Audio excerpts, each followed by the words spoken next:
আজিৰ এই শিল্পী দিৱস উদযাপন অনুষ্ঠানত উপস্থিত থকা মৰমৰ ছাত্ৰ ছাত্ৰীসকল,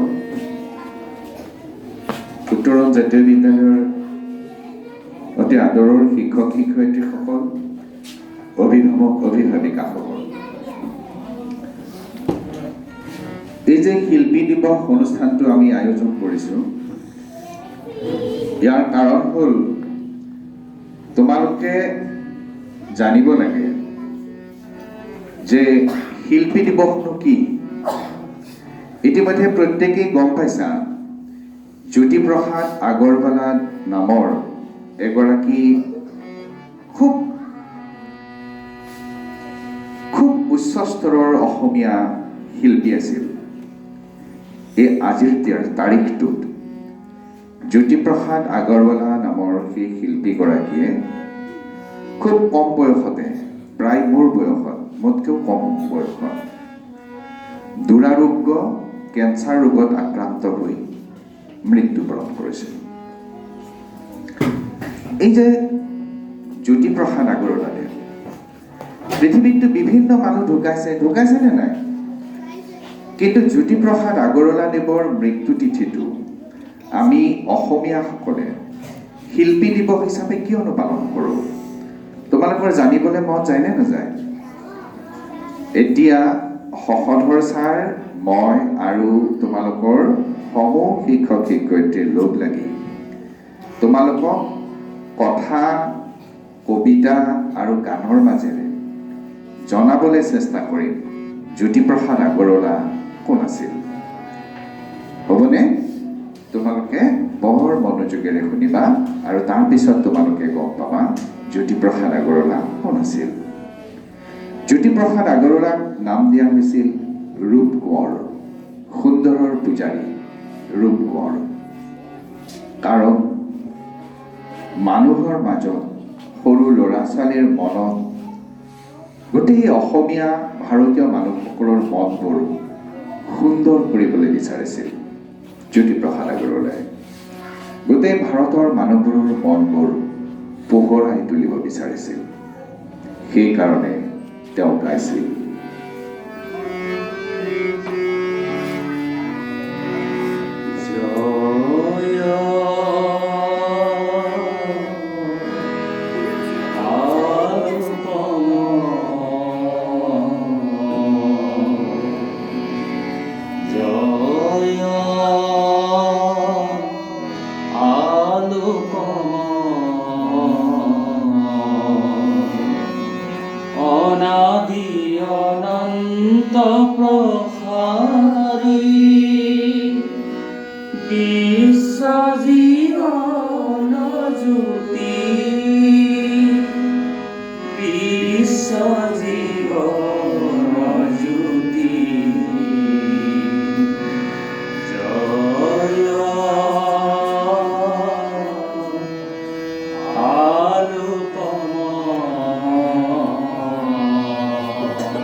জ্যোতি প্ৰসাদ আগৰৱালাই নিজৰ গানৰ মাজেৰে, কবিতাৰ মাজেৰে, চলচ্চিত্ৰৰ মাজেৰে কি ক'ব বিচাৰিছিল?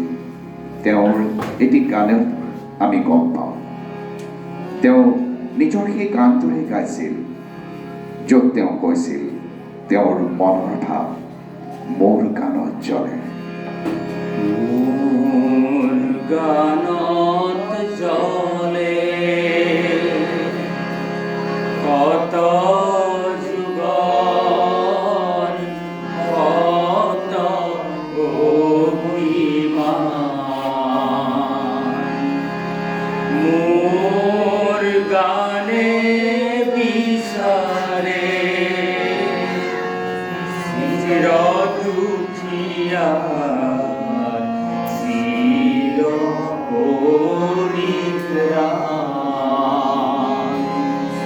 মোৰ গানত জ্বলে কত যুগৰ কত অভিমান, মোৰ গানে বিচাৰে চিৰ দুখীয়া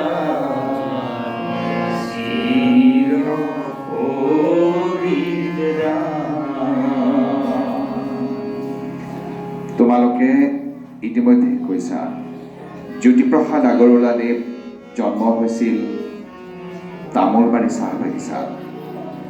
চাহ বাগানৰ চাৰিওফালে বিস্তৃত হৈ থকা সেউজীয়াৰ মাজত জ্যোতিপ্ৰসাদ আগৰৱালাদেৱ লালিত পালিত হৈছিল।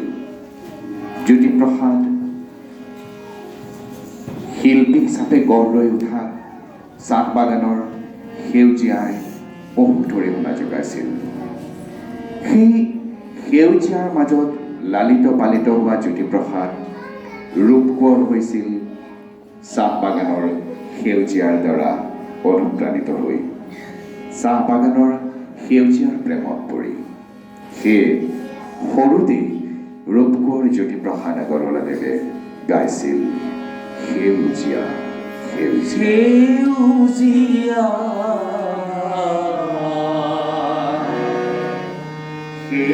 সেউজীয়া আনি কৈ ৰুলেও গছৰ শাৰী, সেউজী গছতে সোণৰ গুটি, সেউজী গছতে সোণৰ গুটি লাগে, ফুলে মাৰে পোহৰ ছাতি, সেউজী গছতে সোণৰ গুটি। চাৰিওফালে বিস্তৃত হৈ থকা লানি লানি চাহৰ গছ, চাহ দিবলৈ ব্যৱহাৰ কৰা চিৰিজ গছ, কৃষ্ণচূড়াৰ গছৰ মাজত জ্যোতিপ্ৰসাদ আগৰৱালাদেৱ ডাঙৰ হৈছিল। এই যে গাঁৱৰ প্ৰেমত পৰিছিল জ্যোতিপ্ৰসাদ আগৰৱালাদেৱ। গোটেই অসমীয়া মানুহৰ, অসমীয়া জাতিটোৰ প্ৰাণটো সোমাই আছে গাঁৱৰ মাজত। গাঁৱৰ ডেকা, গাঁৱৰ গাভৰু যদি উন্নত হয়, গাঁৱৰ ডেকা গাভৰু, গাঁৱৰ চহা জীৱন যদি উন্নত হয়, তেতিয়াহ'লে এখন দেশ, এটা জাতি নিজে নিজে উন্নত হ'ব। সেয়াই আছিল জ্যোতিপ্ৰসাদৰ মূল আদৰ্শ। যৌৱন পোৱাৰ পিছত জ্যোতিপ্ৰসাদে অসমৰ গাঁৱৰ ডেকা গাভৰু উদ্বুদ্ধ কৰিবৰ বাবে গাইছিল। গাঁৱৰ ল'ৰা গাঁৱে গাঁৱে বন্তি জ্বলাই যাওঁ আমি, গাঁৱৰ ল'ৰা গাঁৱে গাঁৱে বন্তি জ্বলাই যাওঁ আমি, গাঁৱৰ ল'ৰা। গাঁৱলীয়া ছোৱালী কেৱালী মই নেৱালী, গাঁৱৰ ল'ৰা। গাঁৱলীয়া ছোৱালী কেৱালী মই নেৱালী, গাঁৱৰ ল'ৰা।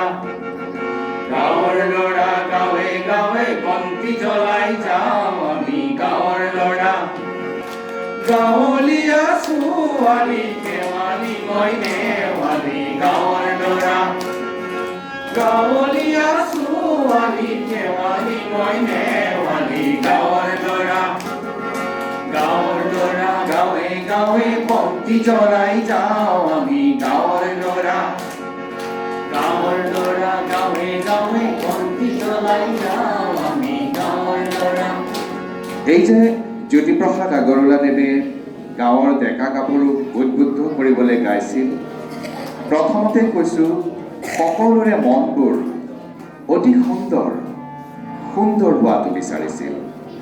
মানুহৰ মন যদি সুন্দৰ হয়, মানুহৰ চিন্তা যদি সুন্দৰ হয়, মানুহৰ জীৱন সুন্দৰ হ'ব। মানুহৰ জীৱন সুন্দৰ হ'লে সমাজখন সুন্দৰ হ'ব। সমাজ সুন্দৰ হ'লে এটা জাতি সুন্দৰ হ'ব, দীৰ্ঘস্থায়ী হ'ব। সেইকাৰণে সকলোৰে মনবোৰ পোহৰাই তুলিবলৈ জ্যোতিপ্ৰসাদ আগৰৱালাদেৱে গাইছিল। তোৰে মোৰে আলোকৰে যাত্ৰা তোৰে মোৰে আলোকৰে যাত্ৰা অব্যৰ্থ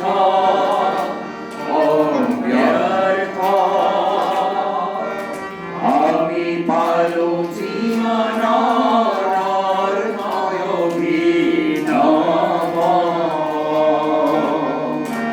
স্বাগত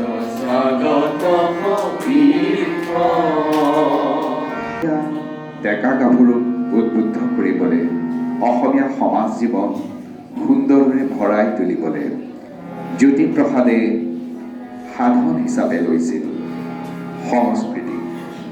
সাংস্কৃতিক জগতখনত দৃঢ়তাৰে খোজ পেলাই অসমীয়া ডেকা গাভৰুৰ মনবোৰ সংস্কৃতিবান কৰি তুলিবলৈ বিচাৰিছিল। জ্যোতিপ্ৰসাদে বিভিন্ন নাটক লিখিছিল। তাৰ ভিতৰত কাৰেঙৰ লিগিৰি নামৰ নাটকখন কোৱা হয় জ্যোতিপ্ৰসাদ আগৰৱালাৰ মানৱ পুত্ৰ। ৰাজকাৰেঙৰ কোঁৱৰ সুন্দৰ কোঁৱৰে কাৰেঙৰ লিগিৰিৰ প্ৰেমত পৰি মতলীয়া হোৱাৰ পিছত কাৰেঙত হাহাকাৰ লাগিছিল।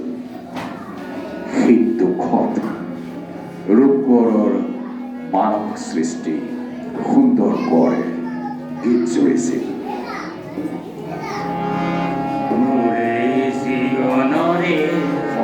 কৃষ্ণ মোৰে জীৱনৰে সখা কৃষ্ণ বজাব কি ঘূৰে বেণু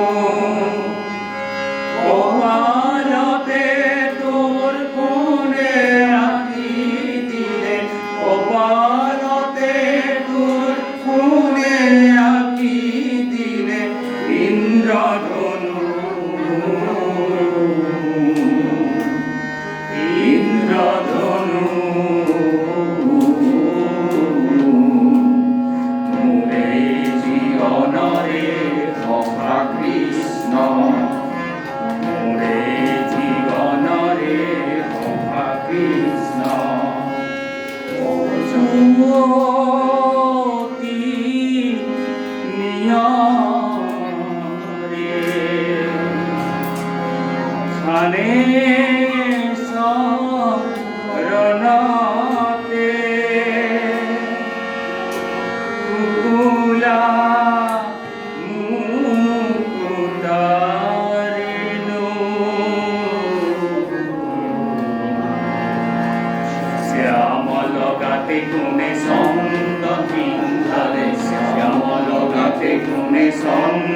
পিন্ধালে অতুর ফুল কোমলিয়া তনু অতুর ফুল কোমলিয়া তনু বজাও কি ঘুরে বেণু কৃষ্ণ তই বজাও কি ঘুরে বেণু।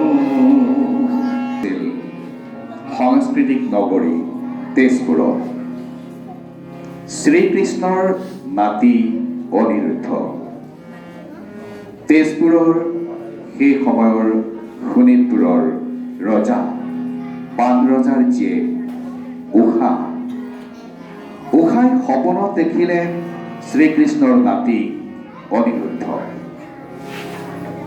উষাৰ সখী চিত্ৰলেখাই চিত্ৰৰে কল্পনা আঁকি দিলে অনিৰুদ্ধৰ ছবি। অনিৰুদ্ধৰ প্ৰেমত মতলীয়া হৈ সখীয়ে গীত গাইছিল আৰু সেই গীতে জ্যোতি প্ৰসাদৰ গীতত জ্যোতি প্ৰসাদৰ কবিতাত প্ৰাণ পাই উঠিছিল। জ্যোতি প্ৰসাদৰ সেই বিশেষ চৰিত্ৰ চিত্ৰলেখাই উষাৰ সান্তনাৰ বাবে গাইছিল। আমাৰে সখিয়া আকুল দিয়া গুলে সপোনৰ হাঁহি তৃষা ও সপোনৰ হাঁহি তৃষা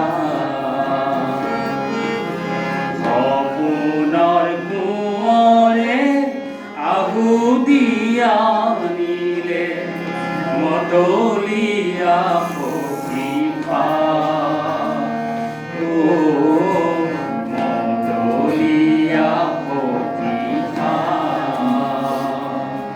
জ্যোতি প্ৰসাদ পুৰত হ'ল। নাটকৰ পিছত জ্যোতি প্ৰসাদে মন মেলিলে বিদেশলৈ যাবলৈ। এটা অতি আদ্যৱন্ত পৰিয়াল, মাৰোৱাৰী পৰিয়াল হৈও অসমীয়া সংস্কৃতিৰ অসমীয়া সাহিত্যৰ প্ৰেমত পৰা এটা নতুন অসমীয়া পৰিয়াল। তেনেকুৱা এটা পৰিয়ালত জন্মগ্ৰহণ কৰাৰ পিছত উচ্চ শিক্ষা লাভৰ বাবে জ্যোতি প্ৰসাদ বিদেশলৈ গৈছিল। উচ্চ শিক্ষা গ্ৰহণ আধৰুৱাতে শেষ সমাপন কৰি জ্যোতি প্ৰসাদ যেতিয়া ভাৰত ভূমিলৈ ঘূৰি আহিছিল, আনপাততে জ্যোতি প্ৰসাদে চলচ্চিত্ৰ নিৰ্মাণৰ প্ৰশিক্ষণ লৈছিল। সেই সময়ত গোটেই ভাৰতবৰ্ষতে চলচ্চিত্ৰ, সমাজ চলচ্চিত্ৰ অতি নতুন আছিল, অতি নতুন। চলচ্চিত্ৰ নিৰ্মাণৰ প্ৰশিক্ষণ লৈ জ্যোতি প্ৰসাদ আগৰৱালা যেতিয়া অসমলৈ ঘূৰি আহিছিল, তাৰ পিছতে তেওঁ মন মেলিছিল এখন অসমীয়া চিনেমা বনাব। প্ৰথম অসমীয়া চিনেমা। সেই প্ৰথম অসমীয়া ছবিখনৰ নাম কি আছিল? জয়মতী। জয়মতী ছবিখন বনাওঁতে সেই সময়ত জ্যোতি প্ৰসাদ